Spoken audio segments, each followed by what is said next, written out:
What's up, everybody? Welcome back to Yanks of the Cop. My name is Scans, and as always, I'm joined by Wahomie. This is the third or the fourth Friday's Final Word right now, Wahomie? I think the fourth one. Yeah, I think it's the fourth one, too. Something that we've started about a month ago now, and definitely just fun to start going here on a Friday afternoon, Friday evening for you guys. Just talking about anything that's happened over the week for Liverpool. So, Wahomie, what do you want to start with today? I mean, we have obviously the big Merseyside derby tomorrow. We talked a little bit about that yesterday, but are you still feeling confident going into it? Yes, because now I heard that obviously Alisson's fit. Because obviously there's like rumors, and I'm glad all these rumors were dispelled because it's so annoying. Like every week we get these ITKs, wannabes leaking out nonsense about players missing from training and being injured, and it's just nonsense. This is toxic. You know, Yeah. I said recently, like the worst thing in a crisis is the misinformation, where people spread toxic lies just to and they know how the fan base is. As soon as you say Alisson or someone's injured, it's chaos and everyone falls apart. So the fact that Alisson is fit is huge, because obviously obviously how much despite his two mistakes, his mistakes in the games obviously against City and Leicester, he's a world-class keeper and he saved us countless times. So to have him tomorrow, because I think we're going to be in for a big battle, because I saw that Calvert-Lewin's fit. So Yeah, but do you think he's going to start? I don't know if he's going to start. I'm not sure if we're going to start, but you never know. Because I do think they're going to go 4-4-2. So he will do what we did against Napoli, where he's going to try and recreate that and stop us that way. And then obviously Allen's fit as well. So I don't know if he'll start, but I imagine probably he might chuck him in because of his defensive stability. But I'm confident that with Alisson fit, with him fit, I'm confident. Although I would still like to see Henderson midfield and Phillips and K back. But we know he's not going to do that. I know. So I'm just worried about Henderson against Calvert-Lewin because they're going to target him. Although Henderson's tall, I think he's 6'1" or something. Henderson, he's not dominant in the air. He's not like an area beast, And Calvert-Lewin's probably main threat is the fact that he's so good in the air. But I'm still confident that we can get a result. Although I said a draw, that was based on Alisson not being fit. That draw, with Alisson there, I think we can get a win out of this. So I'm feeling positive with him back. Yeah. I just want to go to the chat. Hey, Chris Welch, what's going on, man? How you doing? Yeah, I think it's 2 for 2 now for Wahomie, not wearing the retro shirt.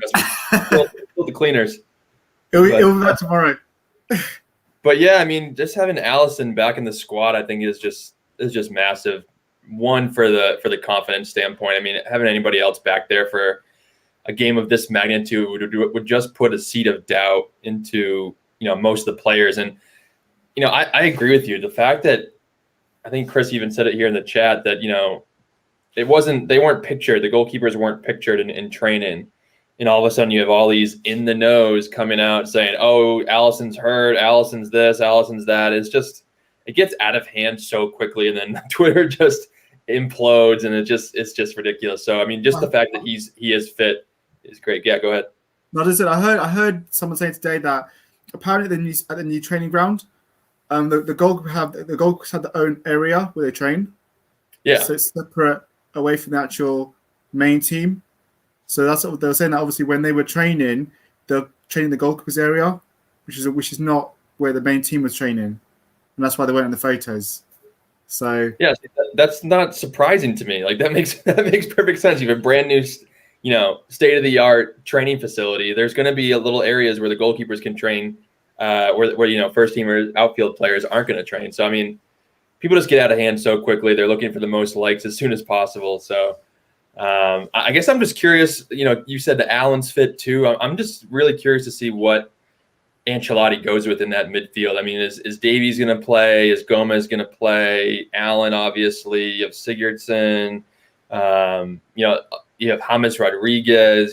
There's a lot of different lineups that he could go with in that midfield, and I think Allen for me is the big difference maker for them. I think if you see Davies in there, then we should be able to dominate them. If Allen's in there, it'll be scrappy game, just a midfield scrap. Although I think at the Goodison Park he played, didn't he, Allen? Did he? Let me Google that. Did he play? I thought he missed the last game. Isn't that what Gav was saying yesterday? No, again, Liverpool to Everton to. Maybe I'm wrong with that. He didn't play against City. No, he did. He played against us in a 2-2 draw. Then yeah. He definitely played against us. Yeah, I'm sorry. I thought you were saying against City. No, against us. So, and we dominated the midfield battle that game. It's just that obviously we conceded 2 goals because of Adrian. We conceded because of Adrian in goal in that game. Yeah. Otherwise, I forgot about that. Yeah, Adrian was in goal that game. He was in goal that game. We conceded goals because of him. Otherwise, Thiago, Fabinho, and Henderson dominated that midfield against them. So, obviously, we're gonna have a different midfield tomorrow. But I still feel that if he is there, Thiago had the better of him last time, and should have the better of him again this time. I think my concern is Everton are a dirty team. We've seen that last time. Yep, we know that. But we know that Rickards is a dirty player. He's known for doing these dirty challenges, not just against Liverpool, just in general. So we know. I'm just worried that he's going to do like another sliding dirty challenge in someone. Well, that's what I mean. Like that's kind of what I referenced yesterday. We need somebody that can match that aggression, and we don't have that in the midfield. Genie is very calm, cool, and collected. Thiago kind of the same, and Jones is obviously young and maybe a little more timid in terms of aggression. So that's the one thing I worry about is us being able to set the tone. I would have loved to see someone like James Milner be able to make an impact, but I don't know if I'd want him in there for the full 90. So I think that's why you have to rely on someone like Henderson in that midfield, but clearly he's going to be playing center back. So it's just we need to match their intensity. They obviously know that we've been struggling recently. Yeah, we had a good result against Leipzig in the Champions League, but they know that there's blood in the water. They can smell it. So they're gonna come after us. They're gonna come after us hard. That's true. You mean Steven, Sophie, not Andrew. Andrew's here. Yeah, Sophie, I am Andrew. Steven's on his way. He'll be here in a second. Yeah, I do agree with you. They will smell blood. And that's what I was saying yesterday to that I feel that probably is Everton's best chance to get a win at Anfield because of our home form and the fact that even though we want to get away to Leipzig, that the Premiership is different to the Champions League, different pace, different tempo, and also the Merseyside derby is different. So this is the best chance for them to come and attack us. So I hope Ancelotti is bold tomorrow, and he smells his blood, because if he does that, then that's going to make it open game for us. Yeah, I honestly think he's going to sit in for much of the game, and just play the Mourinho counterattack. That's all he's going to do. That's what I would do if I were him. You don't want to give Liverpool the thing is for me, Everton's not going to want to give Liverpool confidence early on in the game. So that's definitely how they're going to line up. I don't think they're going to try to smack us in the mouth early. They're going to try to go for second half, maybe put on some pressure at the end of the first, start the second off with a lot of pressure, and try to nick a goal and then defend from there. Thiago's jumping, dude. Like that's what they say. Yeah, Chris Welch said, "I don't care, no soft approach, nonsense. Let's run all over them and put these no nonsense tackles in. Let them know you're there." Yeah, I completely agree with that. And then Sophie, yeah, completely agree with that one too. But I think. What do you think? Go ahead. Sorry, go ahead. No, I was going to say that I think we, as you're saying, we need to come out of the blocks with aggression and intensity. We need to show the same intensity we showed against Leipzig. Well, what was so good about Leipzig? I know we talked about the press a lot. Definitely that set the tone for me. Is that how we set this tone? Let's set the tone in this match with the press. Yeah, 'cause I think we've missed out for most of the season. Like in so many games where we've drawn or we've lost, we've not pressed at all. We've allowed the opposition to like pass the ball around the back and bring it forward with no pressure. Liverpool under Klopp was built on the fact that we pressed the hell out of teams. That we made, teams knew they were in a battle. They were tired. We'd make them tire out because they'd either have to pass the ball quicker, or when we get the ball, we just keep the ball and we make them run around for it. And that's what Liverpool were so good with, making teams, tire out by the 60-minute mark. Because we always talking about how our fitness was ridiculous, how fit our players were. And they looked in that Leipzig game. They looked fit again to me. Like they were pressing, they were keeping the ball well, making the other opposite Leipzig run around, exert energy, and that's what we need to do again. That's what Liverpool were best at doing. And it seemed this year, obviously, because the injuries have played a part, but I think the rest of the players hadn't remembered. Okay, we are Liverpool, and we do have a system of football that is very effective, and and it's hard for you to match us. So I just feel like when you play an open game like we did against Leipzig, it's much easier not easier, but the press is much more continuous. It's constant just because it's so open. They're pressing, we're pressing. But when a team sits in against us, and they're just knocking it long, that just kills our intensity, I think, in the game. So it's hard for the players to keep that focus of pressing throughout the game, if that makes sense. Yeah, I get what you're saying there. It is obviously, but I think that's where you have to be like time it. Obviously, when Everton have the ball at the back to press their players, press Pickford because and make him always have to kick it long, so they can't play at the back.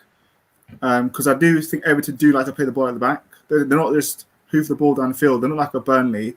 They do still like to play football under Ancelotti.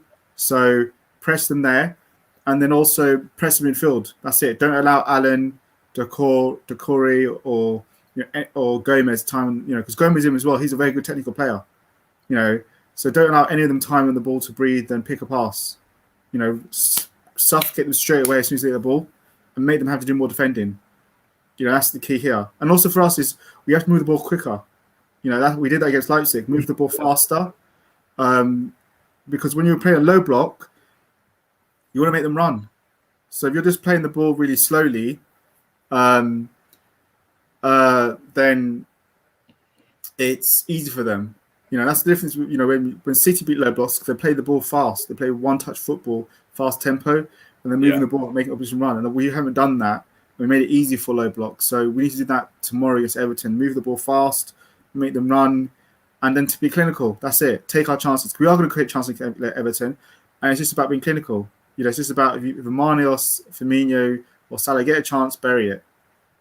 Yeah, I mean, one thing I noticed about Leipzig, by the way, one thing I noticed about that game is that when the fullbacks were linking up with Mane and Salah so well in that game, something that we haven't seen probably for the last 2 to 3 months, I would say, definitely since the new year. But Robertson was getting on the overlap. Trent, was having his way down that right hand line. I thought he had a great game. So if we can continue that in this one, I mean, I don't know what Everton's going to do in the fullback position. Obviously, they're missing Yerry Mina, so he, I think, will be replaced by Holgate or Godfrey in the middle. Will Dean come back and play left back, or will he keep him on the wing like he did against City? Seamus Coleman play on the right. Like, there's a lot of unknowns in Everton's lineup, especially in their defense. But if there's, I think if Holgate is in the center of the park, center back, then I think Firmino can have a day. Because I think, he's a good defender, but I think he lacks focus often throughout the match. So if he gets pulled out by Firmino, there's going to be space in behind. And I think also the fact they've got Pickford, Olsen, and one of them is going to play in goal. They're both dire keepers, so they have to come at this game feeling they've been worked, They can't come at this game feeling like, okay, I've hardly had to break a sweat, because they're not good keepers. Pickford's got massive error in him all the time. And the same with Olsen. He's not great. He's got error in him too. So we have to be testing these players, and just for us, obviously making sure we're making no errors. Because as we said in the Leicester game, for example, so 70 minutes we were the better team. We were miles better than Leicester. They created nothing, and obviously Leicester only got in that game because of two huge mistakes from us. Otherwise, they were never going to win that game. Yeah. And obviously the referee robbed us with the VAR decision. Otherwise, they were never going to win that game. So for us tomorrow, it's just making sure that we don't make any errors. That Alisson trusts his defence, which he showed much more improvement against Leipzig. So there is that thing that obviously that Alisson's a bit showing more trust in the communication there. So we just need the same again tomorrow. What's up, Steven? Thanks for joining, man. Yeah. So I'm late, guys. That's cool. Had a big meeting with professional hockey team, so I had to ran a little bit long. My apologies. That's cool. That's great. Yeah, pretty dope. But something we did see today, and I know some of our fans in the chat will agree, Gomez and Van Dijk working out together in the gym. I watched some of the videos. Van Dijk was looking good. He was looking real good in more ways than one. If I don't mind me saying, but he was looking real good. Hey, all I gotta say is I saw Sophie in the chat. I saw her send out a tweet today. Yeah, Virgil is looking mighty fine. He's looking lean. He's not thin. He's lean. Okay, he's looking really good. He's looking really sexy. Joe Gomez, beautiful smile. I'm telling you, those guys look great. And there's no coincidence that they're back at Kirkby the weekend of the derby. No surprise there. They're going to lift the guy's spirits a little bit, give us a little bit extra energy in today's training. That way we can really hit the ground running tomorrow. Do you think they'll be at the match? Yeah, I reckon so. They'll probably be sat in the stand, yeah. Yeah, I think so too. You need Virgil in the dressing room for this game. You need it. Yeah, I can just imagine him going in at half time, just saying, "Come on, lads, you can do this."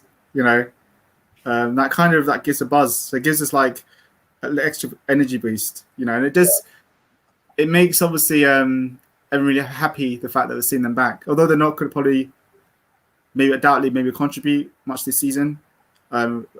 Maybe we get to the semi-final of the Champions League. We got that far, or final, but. Probably a long way to go for both of them, but it's just good to see them back. Because obviously, as I agree with Henry. Banish says, losing Pickford, Van Dijk, and Van Dijk cost us the season. We'd be top winning this league if Van Dijk was fit and Gomez was fit, because we were, sure. and that's it's just disappointing that we lost two of our best players. But yeah, just to see them back is good, and hopefully they can come back stronger next season and still go back to a good level that they were at before. And we'll go again. So, but hopefully even the boys can use that as a catalyst to spur them on and say, look, let's get top four and win the Champions League for Gomez and Van Dijk and Matip and the other lads who are out injured. Well, that's what I said yesterday. Excuse me. That's what I said yesterday. I mean, I think that if we can win this game, that's 2 in a row, and all of a sudden we're right back in the thick of things. I think we have a match against Chelsea coming up in the next 2 weeks, so that'll be massive. So I mean, if we can win this one, it all comes down to the derby for me. If we win this one, we'll get top 4. Well, excuse me, we'll get top 4. Skip me. I got to take a break. I hear what you're saying. The smoker's cough going over there, even though he's not a smoker. I hear what you're saying there. If we do win tomorrow, it is a catalyst for getting top 4, because as I said yesterday, when I was looking at the fixtures, Chelsea's running is really hard. They've still got to play Chelsea. They've still got to play City, United, us. They still got to play Leicester, Wolves, all again in the second half of the season. Leicester's running is crazy as well. They've still got loads of big teams to play. So Leicester still got City to play. So they will probably lose that game to City away at Etihad. United as well. They've got difficult games coming up still in the second half of the season. Our run-in after tomorrow is only Chelsea Wolves, And United are the really, and maybe if you want to check an Arsenal and Villa, those are the only ones we've got left. But most of those are home games. So except for United and Arsenal, the others are home games. So we should be good if we can get a win tomorrow because it's going to be a catalyst. Yeah, man, I completely agree. I can go. So I completely agree with Chris Welch. I think if I agree with all of us. If we win tomorrow, and I've been talking about it for a few weeks now, that we've just been missing that spark in the second half of the season to really get us going. Like we're pretty much comfortable now. We know who's available, who's not available. We just haven't been able to get a couple of good results in a row. And I think after how we're starting to see the performances pick up, but it's really now. This is really the first opportunity that we have to. Okay.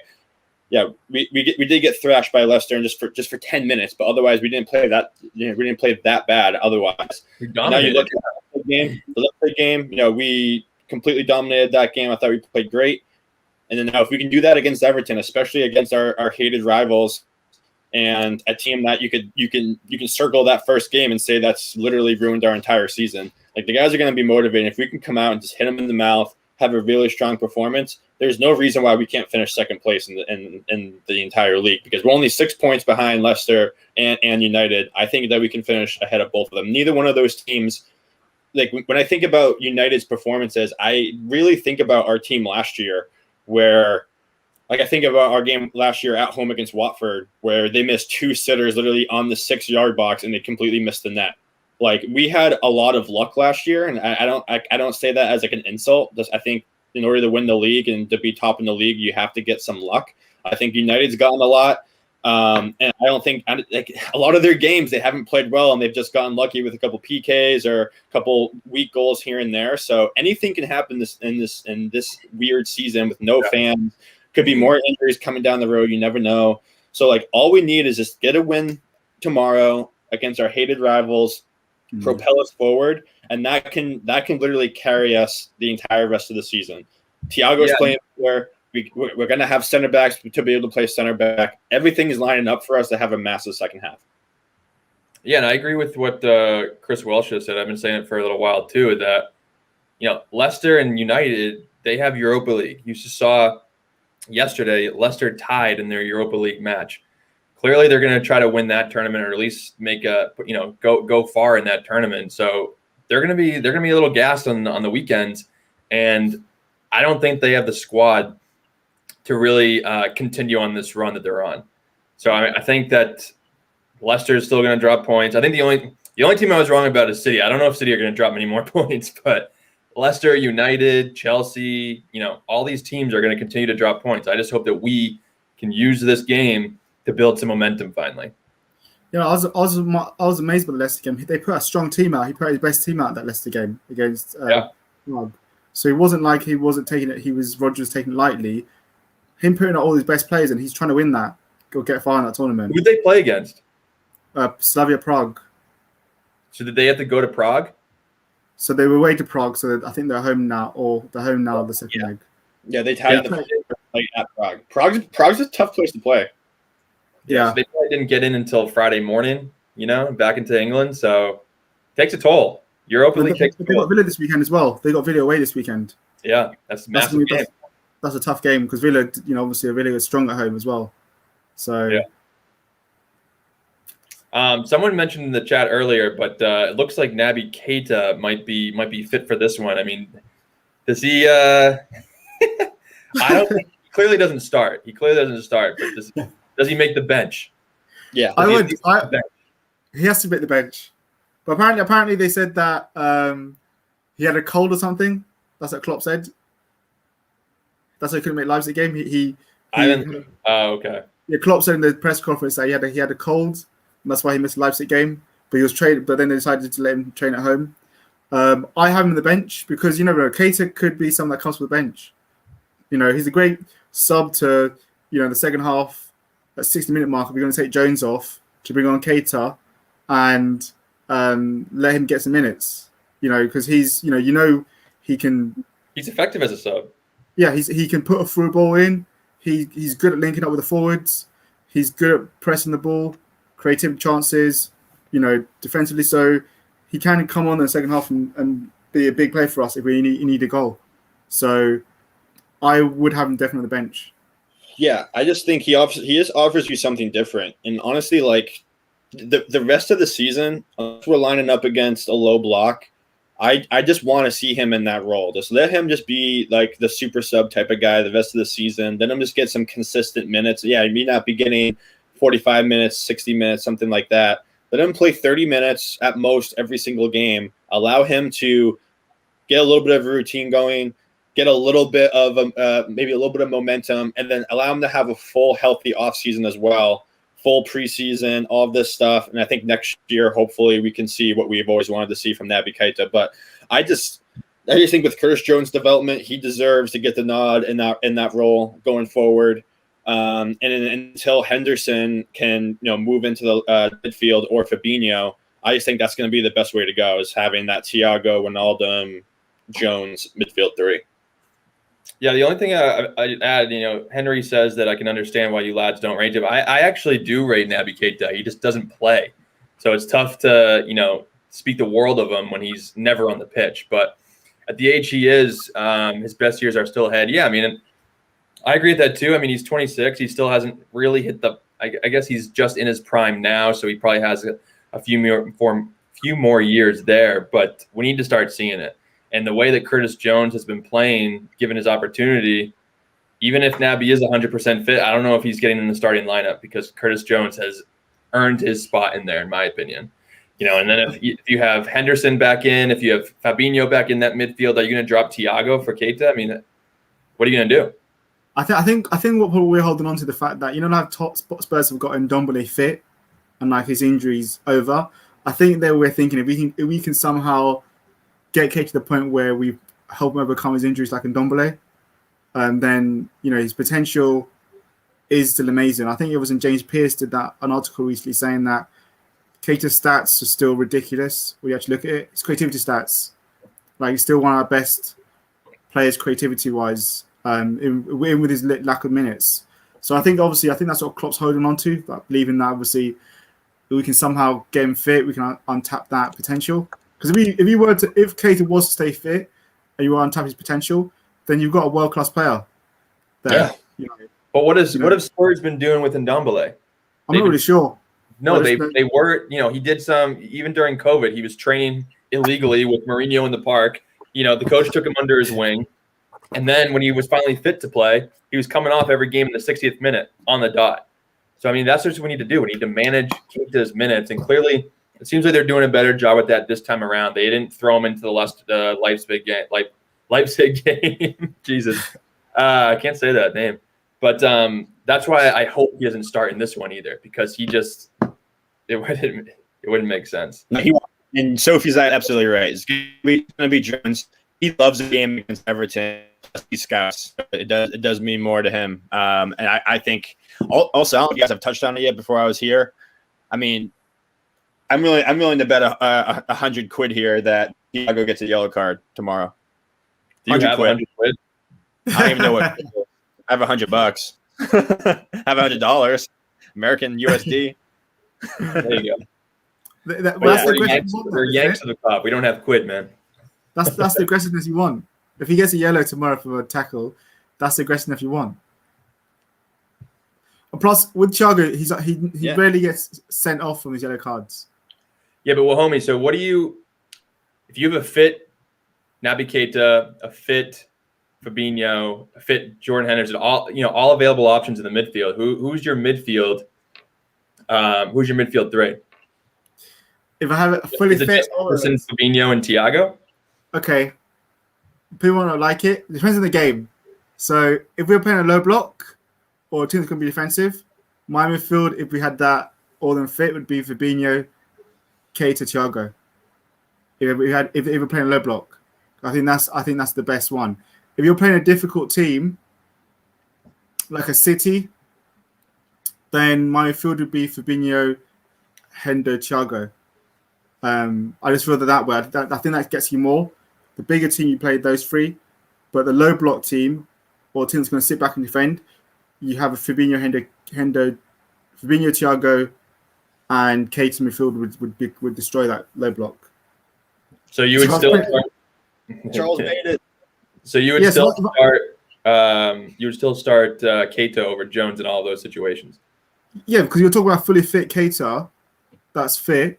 He's the best technically gifted player in midfielder. Silva Thiago is the best technically gifted. Because if you go back to, let's just be honest and say, look, Keita, what he was doing in Germany was phenomenal. You know, the stuff he was doing for Leipzig then was phenomenal. You know, that player was obviously being linked to like who's Deco number 2, people were saying. So as good as Jones is, if you're talking about just football skills, ability, Keita's still a better player than him. But the thing obviously Jones has is he's fit, and you can rely on Jones, and that's why Jones has started and he's been playing well. Keita's always injured, but Keita is potentially world class. So we can't just ignore ability, and just be, whatever, Sophie. We can't just ignore Keita's ability. Well, homie, one thing I noticed was you didn't have Genie in any of those lineups. So clearly that's why she's throwing shade your way. The reason why I don't have Ginny, as good as Ginny is, I just think the others are better than him. If you're talking about everyone's fit, I think the others are better than him. Simple, there's that. And also, I think Klopp's ideal midfield, if he'd gone back, was always going to be Fabinho, Keita, and he was going to have Fekir, remember? That's his ideal midfield was going to be. But then obviously, we got Fekir. That is obviously, it was obviously putting Hendo in there. So I think that's his ideal midfield. Steven, what do you think about the rise of Curtis Jones? I mean, how big is his future here? I think it's funny. I was actually thinking about this today. I think he has.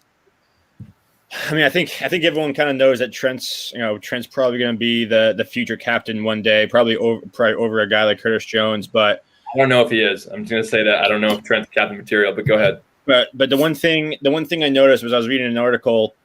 It might have been from James Pierce. I'm blanking on who it was from, but ultimately I was talking about Curtis Jones' development within the team and how the senior players kind of treated him in practice, as he was coming up, especially last year.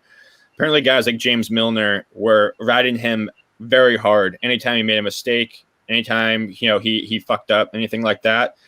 And I just think this guy has everything that you'd want in a midfielder, and I think that he 100% has a future here. I think, in the next, I can see him almost having like a similar start with us, like Phil Foden did for City, where he may not feature as a starter for a couple years, but I think give him 2 years, and he's going to cement himself as a guy that's going to be in the 11 or our first guy off the bench. He hasn't shown the 100% consistency yet, but as the season goes on, he plays more and more positive performances. So, yeah, I think he has a bright future. I think he's going to be a guy that potentially has his entire career at Liverpool. And I think about it, I was thinking about this, like, wow, what could our team look like in 5 years? Guy like Trent will probably be around. Who knows if Kabak keeps playing well? He's only 20. He could be, cemented in the team. Curtis Jones, Harvey Elliott, and Jota, and then Pitaluga and net. That's not a bad 5 guys for for at least your squad. So I think all of those guys are going to have a spot on the team going forward. Do you agree with, though, we have a massive issue, though, in terms of the age profile of the squad? Yeah, I think short term we do. I mean, we talked a little bit about it yesterday with with our Everton guest there, Gavin. Our especially the front three, they're old. I think that's why we brought in. Jota and are looking at some young strikers and another young winger. But yeah, especially in the midfield, I'm concerned about that because I don't think Ox has really done anything to cement his spot going forward. And he's still young, but I don't think he's going to have a spot long term. So you think about the midfield, you're really almost relying on Naby Keita. He's 26. So I mean, he's pretty old. In the midfield, you really only have one young guy right now, and that's Jones. So I think that's definitely a concern. I also think that that's why we've made a lot of moves recently for more academy projects, knowing that our team's really old and we need to build the pipeline. I mean, I'm not that concerned. I mean, I'm concerned about it a little bit, but I mean, if Naby Keita can come through, and I guess that is a big if. Our midfield will be Fabinho, Thiago, Keita. You can throw Jones in there. Henderson will probably stick around for a while if he has a similar career to James Milner, and he can still be somewhat effective. But I think it all relies on, and then you look at the front three; they're all turning 30 next year. I think it relies on our presence in the Champions League. That's the biggest concern for me, because if we don't have Champions League, we're not going to attract the players because they want to play in the Champions League. Players are going to want to leave, but also B, the amount of money that is involved in the Champions League. Our business model 100% depends on our presence in the league. So that's why top four is so important this year. We have to get it. Agreed. Yeah, agree that. Totally agree there. But Chris, going back to Chris's comment in the chat, he said, "This is a hot take. I don't mind Wijnaldum leaving. I don't lose any sleep. We can easily find an upgrade on him." The one thing I'll say about that is, I think Gini was asking for too much money, but in a sense, he was being paid £75,000 a week, which is chump change for a player like him. It should be way more. But if he's asking Salah or Van Dijk money, then he's got to go. But in terms of an upgrade on him, I think we'll be hard pressed to find someone who has the ball retention, composure, athleticism that he does for anything under 40 million. A really hard time, I think. What do you guys think about that? Obviously, with what I get what Chris is saying about how Gini obviously is forcing his way out rather than Liverpool pushing him out. I do think Gini's been a fantastic player for us, so I'm not taking away anything from him from that. Like, he's been outstanding in a lot of games, and really showing his quality, and giving us so many good memories. But what I will say is the fact that we've lost big players before when we placed them. So we'll do the same with Gini. So as good as the player he was, we've lost other big players. We lost Michael Owen, we placed him. We went on. Michael Owen had a bigger impact at the club than Gini Wijnaldum did. So my point is, if you want to replace Gini, you're going to have to spend over 35, 40 million to get the same caliber type player. Depends how good the scouting is. Because is the guy from Brighton, is he that good? Can he just? I'm right in. But I mean, there's other. It depends again how good the scouting is, like how good, the scouting network you have. Because if you can find a player that's, I don't know, that's younger, like what Arsenal when they first found Patrick Vieira kind of thing, where he was a relatively unknown player, in terms of world-class player. It depends how good the scouting is. But then I think there are players. There's that Zakora. That's a very good technical player. So there are players out there that are good. It just depends.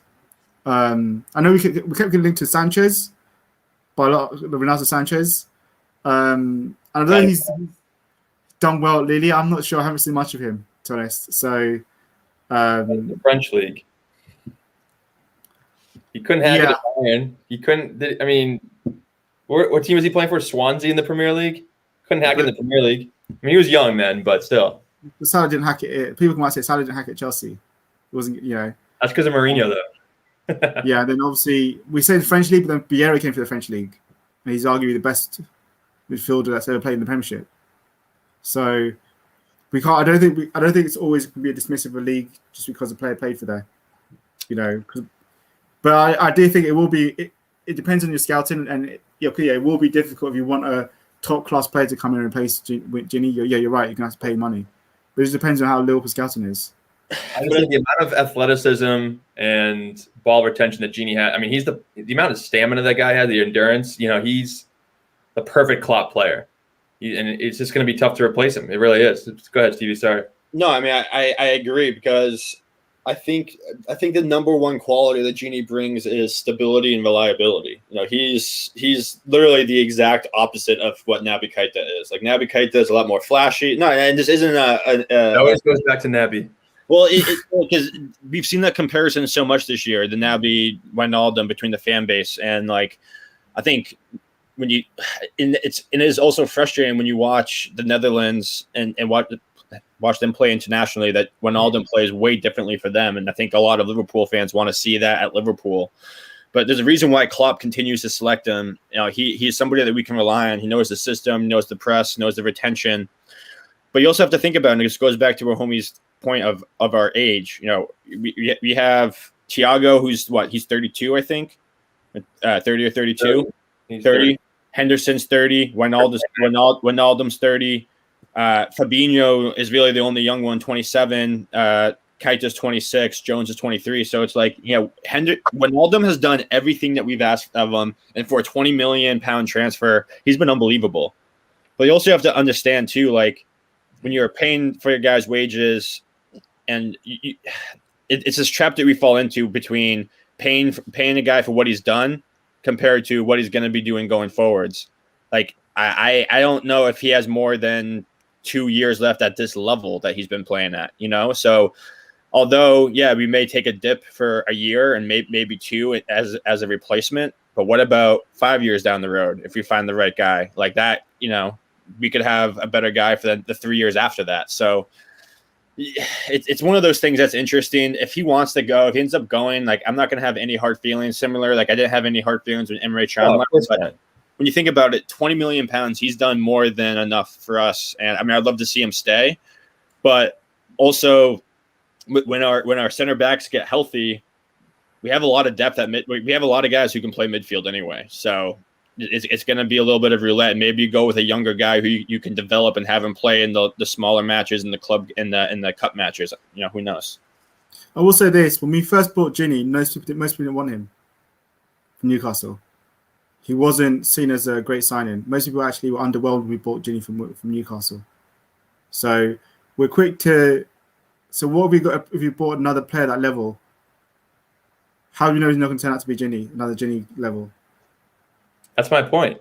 That's 100% my point. I feel like Genie's one of those players too. Like once he's gone, you're going to realize what you're missing in the midfield. He's just, like Steven said, he's just that stable presence that's always there or always can be there. He's not flashy. That's the problem. He doesn't have to be flashy. That's what I mean. Don't have to be flashy. That's what I mean. So. Well, I think it's also the thing. Well, maybe we change the system. We don't get a Ginny replacement, and you get a different, more offensive player. That's what we'll have to do. Yeah, I agree.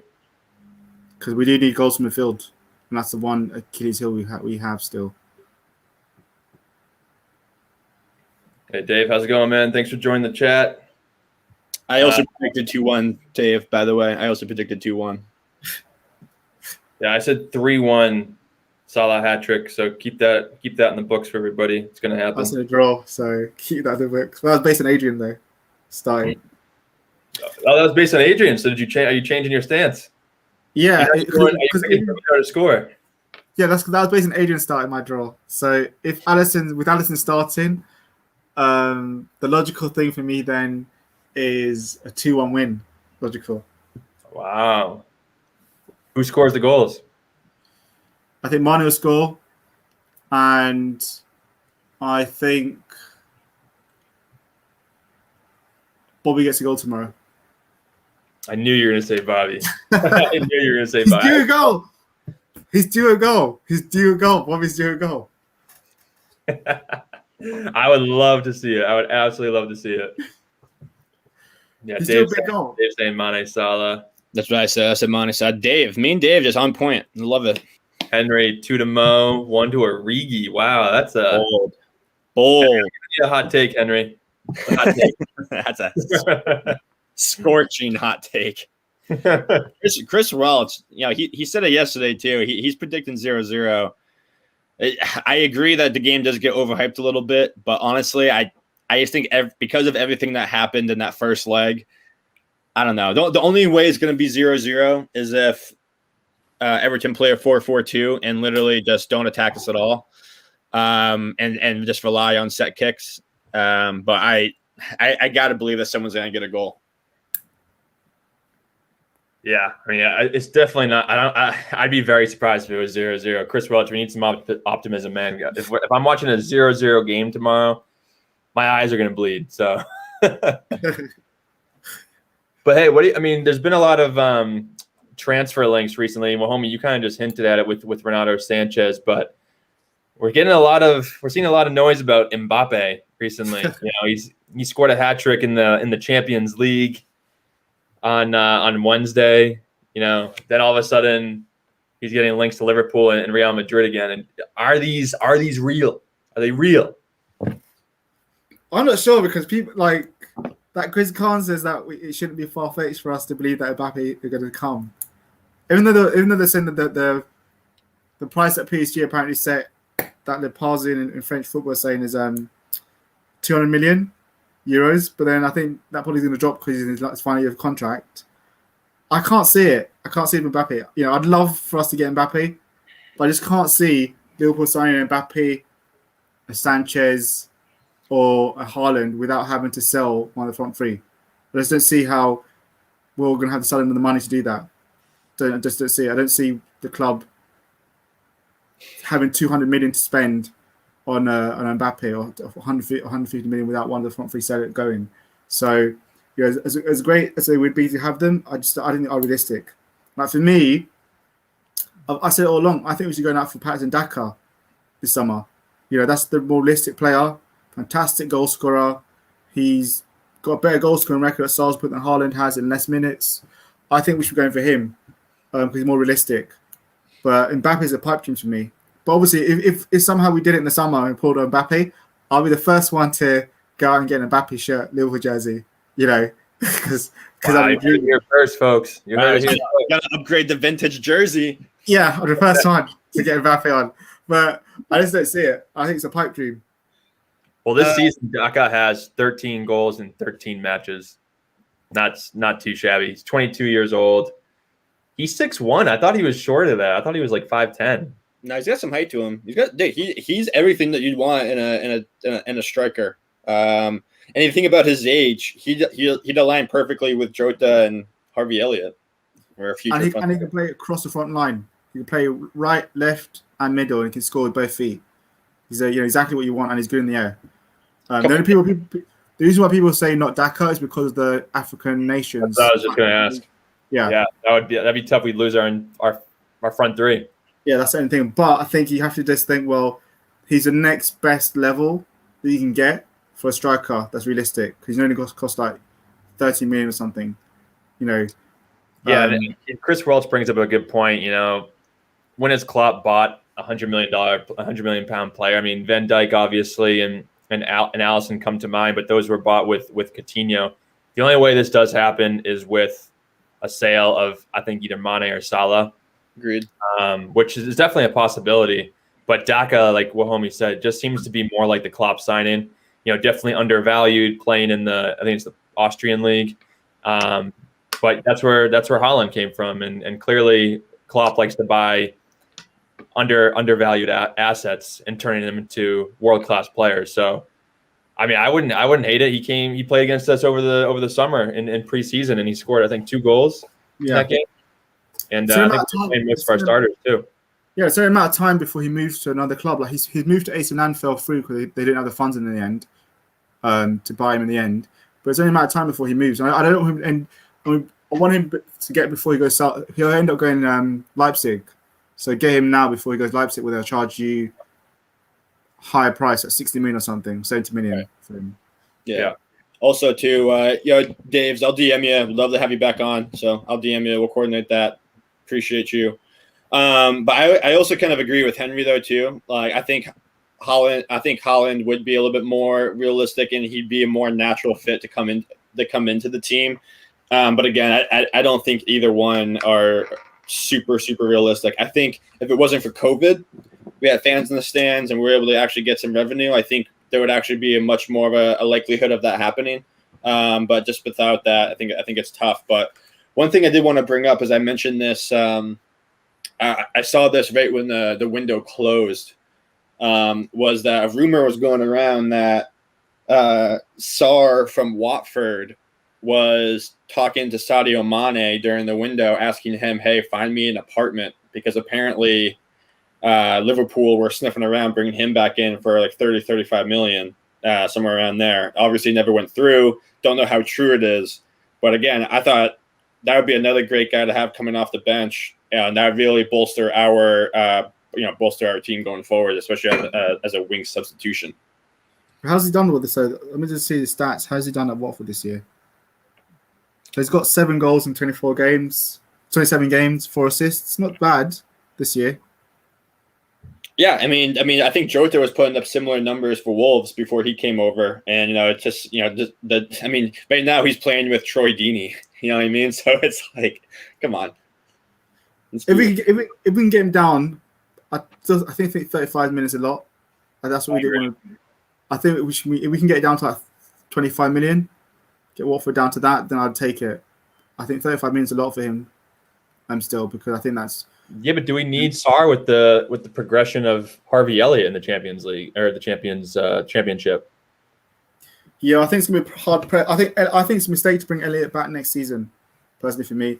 Because how old will he be? He'll be what, 19, 18? No, he's 17 now. I know he's 17 right now, but he'll be 18 next year.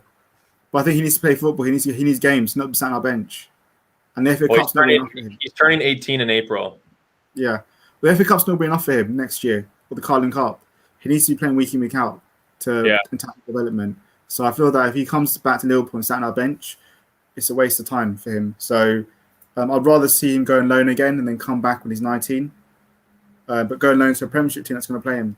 So like if Leeds stay up, we would loan him to Leeds, or that'd be a great move for him because he get games at Leeds.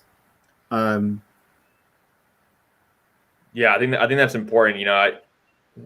Chris Welch just mentioned in the chat about Brewster doing well in the championship. But if we want Elliott to do well, we need to send him to a club that's not like Sheffield United, that know how to play some football. So maybe if Norwich comes back up, I think Steven said a few weeks back that they're looking like they could be on their way up again.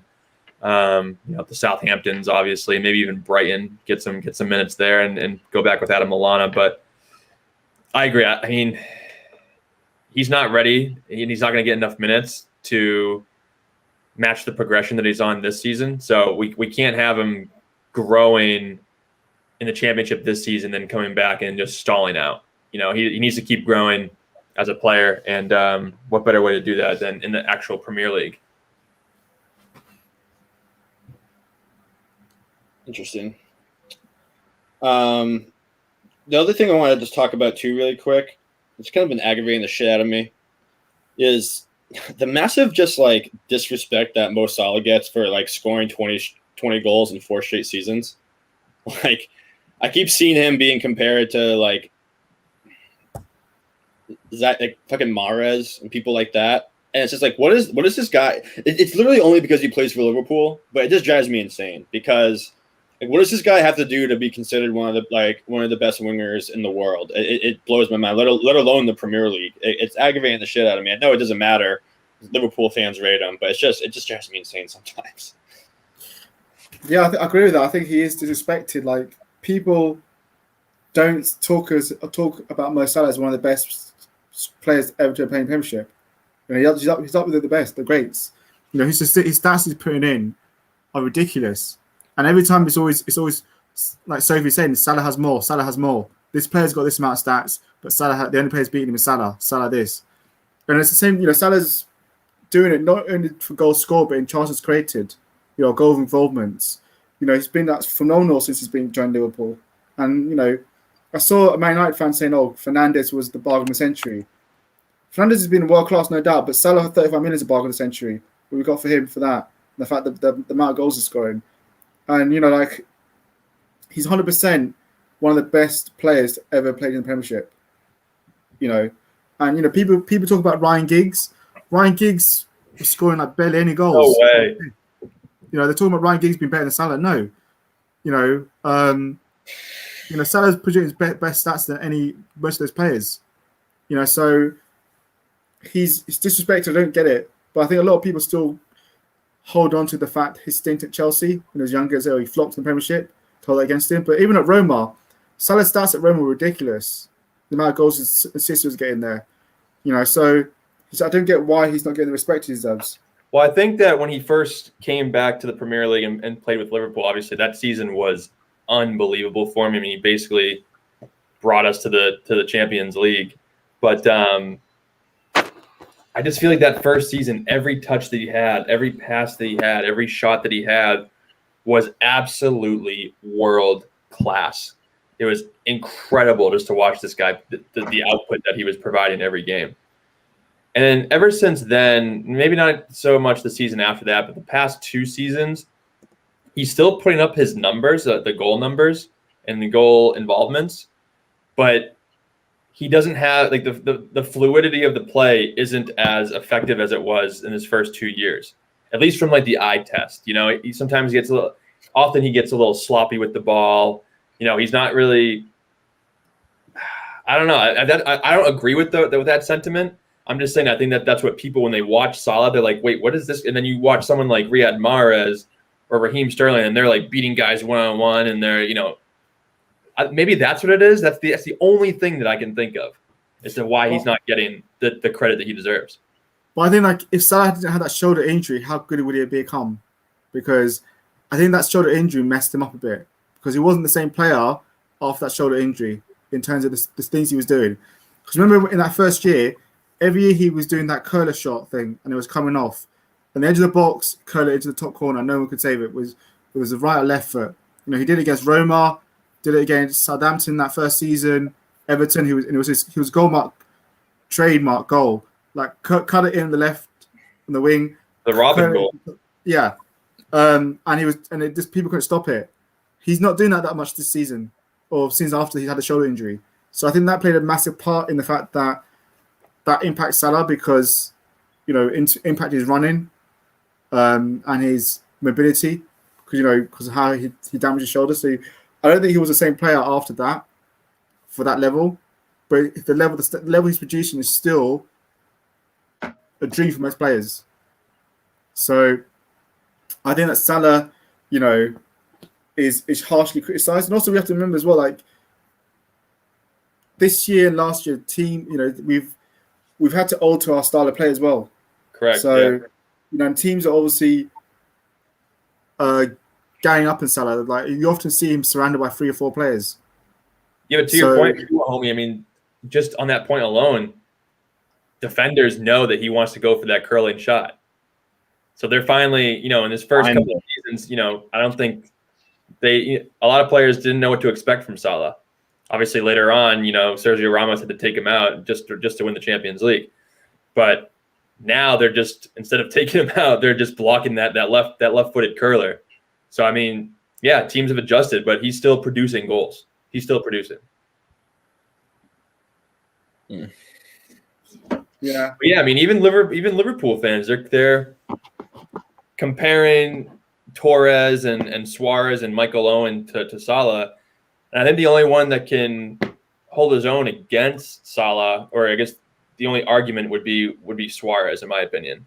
I mean, that season that he had where he missed 6 games or 8 games, and he still scored 31 goals. It was just absurd. Ridiculous. Yeah, I think Salah was special, but Suarez was special because the fact that he could create his own chances, he didn't need anyone else to create his chances for him. That's what made him so special. He brought back the nutmeg. He brought back the nutmeg. I think that's what made him so special. The fact that he also was a free kick specialist. And he had such aggression. He didn't take penalties as well. That's what made him even more special. The fact he wasn't taking penalties. So to have a player like that is quite rare. And obviously you've seen his goal scoring stats since he's left Liverpool, which is ridiculous. Probably the best striker in the last 10 years. Maybe over Lewandowski can. Probably he's got better goals. No, Suarez has got more goals than Lewandowski. I would take Suarez in that. Yeah. So that's difficult. But then you take him away. I think Salah was better than Torres. The impact he had. I agree. But Steven Gerrard even said that Suarez was the best player he ever played with. Yeah, I think Salah. Yeah, I think Suarez Salah better than Torres because Torres as well, his impact in that first season, he only got 19 goals in that first season when he first broke in. Mm-hmm. And after that, he was getting goal. He was injured a lot of the times. So he wasn't scoring that many goals. He never actually hit 19 goals again for us after that first season he had. It was normally like 10 or 11 here and there and getting big goals. So I think Salah had a bigger impact than Torres, but he's not. But most people wouldn't ever sell Torres if he was at Liverpool still. But they'll sell Salah with that to throw their hat to get Mbappe, which I think is a disrespect. You know, that's what I don't like. I don't like people saying, "Oh, just get rid of Salah this summer and then buy Mbappe or Haaland."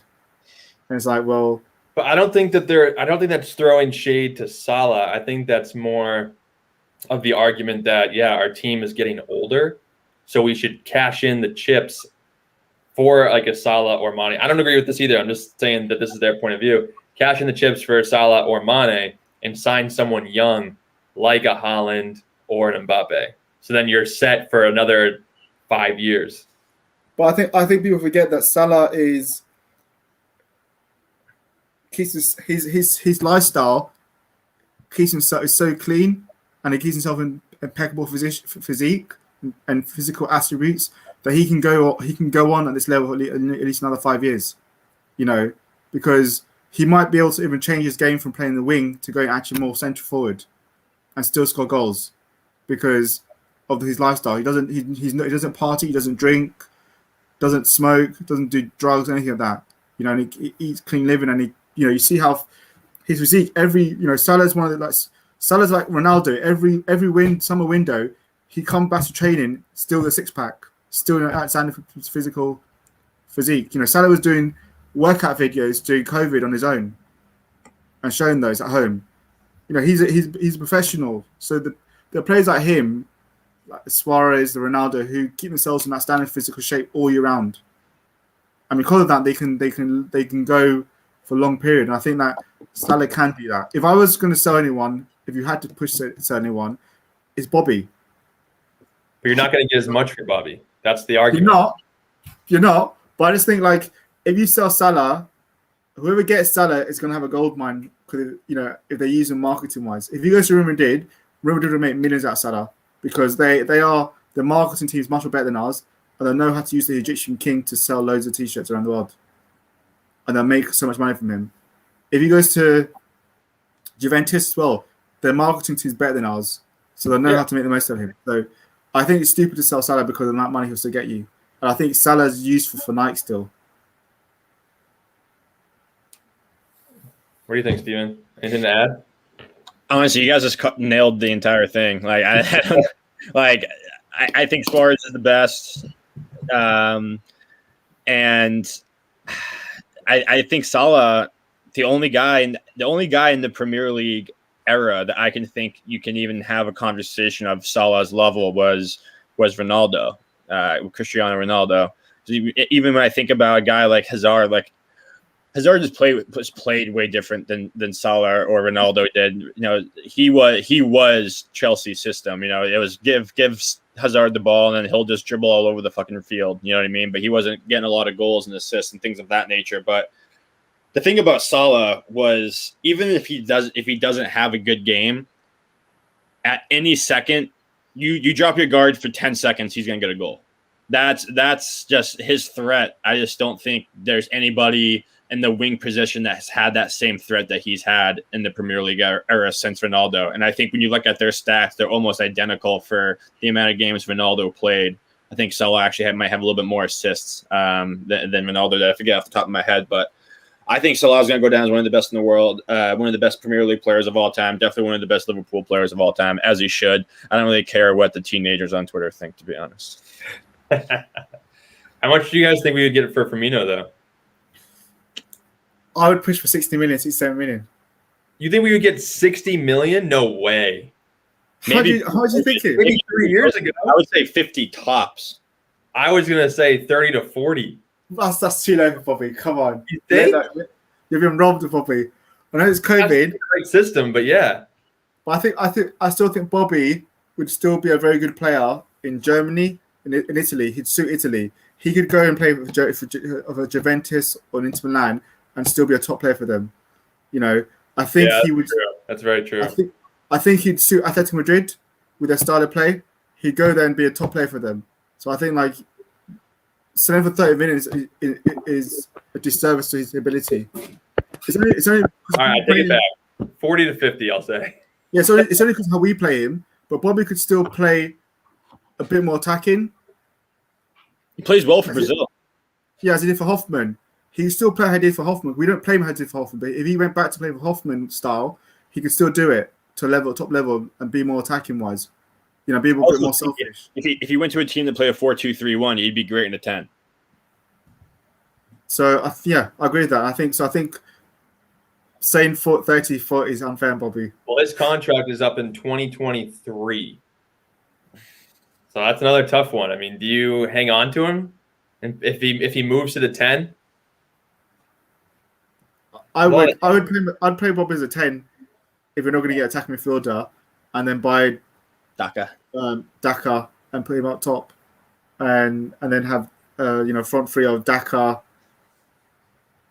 Salah, Mane, or Jota, and then Bobby behind them. I mean, yeah, that'd be solid. That score you loads of goals. Well, I have nothing else to really cover, guys. I mean, anything else? I also just want to highlight is obviously our captain getting how many caps is it? It's 995 apps against Leipzig. So moved him to join with Adam Hansen in seventh all cap player for Liverpool, and that means he's only 9 off Sami Hyypiä in 6th place. So he'll smash that by the end of the season, and he'll end up being past 6. So I just want to give a shout out to Henderson for his loyal service and being through all the adversity that people gave him when he first joined from Sunderland. All the times people said, "What does Henderson offer?" The fact that he's sitting here now, league champion, Champions League winner, and has definitely proved to be a top class player. And it might not be the flashiest, but he's always gives you a top performance. Get the job done. Well said, homie. Well deserved. I remember, like 5 years ago after Stevie G left, he got so much hate from Liverpool fans, from Premier League fans all over the world, because he wasn't the captain that Stevie G was. But now, the past 3 years, definitely, he's been one of our best players and has been the best leader we could have asked for to replace Gerrard. So, I mean, he deserves all the accolades that he gets. Yeah, he turned down that move to Fulham. So props to him for doing that, fighting for a spot, and it's been well deserved, 100%. But before we close out, I actually did want to just talk about this point because we have been a lot of conversations about this player. What do you guys think of Neto? Neto? I think he's. I love him. But would Wolves really give us there are two normal starting wingers in within 6 months? Like I don't know. I think he'd be again an ideal guy to bring into the team. But I don't know if Wolves would give up another guy. Well, I think they do want Origi, and they're very interested in Origi still. So I think that, they definitely need a striker because they are short of strikers. So I don't know if they'll give a Neto up this summer, but I think if they came in for Origi, then I would say, look, we want Neto. Because I think he would be a phenomenal player for us. A great player to have as a cover winger. They're not going to give up Neto. There's no way. I mean, if we say, okay, you guys want Origi, we'll give us Neto. They're going to tell us to pound sand. And they'll go get somebody else. No questions asked. Origi's not that good to hold that kind of, power over another team. Thank God we have scans to bring us back to reality here, Round on a high, and he's just there just to slam the door in your fucking face. Yeah, I'm sorry. But on that note, I think that's the perfect way to end it. As they say, let's leave them laughing. So everyone in the chat, you guys were on fire again. We appreciate you guys so much. Tell your friends. The more people, we want all Liverpool fans to see this. We want to bring Liverpool fans on with us. You guys are awesome. Huge match tomorrow. We'll be back immediately after the game for our post-match reactions. Should be an absolute belter of a game. But for everyone in the chat, again, we appreciate you guys. And up the Reds as always. We'll see you tomorrow, everyone. Hit the like and subscribe button. Hit that like and subscribe button. If you're still here and you haven't yet, like, what the fuck are you doing? Like, it's come on, do us a favor. If you do that, more Reds can see this. It'll help us out a lot. We can bring on some big guests. We actually have a very big guest coming a week from today on Friday. Can't wait to show you guys. It's going to be an awesome episode. We'll get to that next week, though. So up the Reds. Talk to you guys tomorrow. See you guys.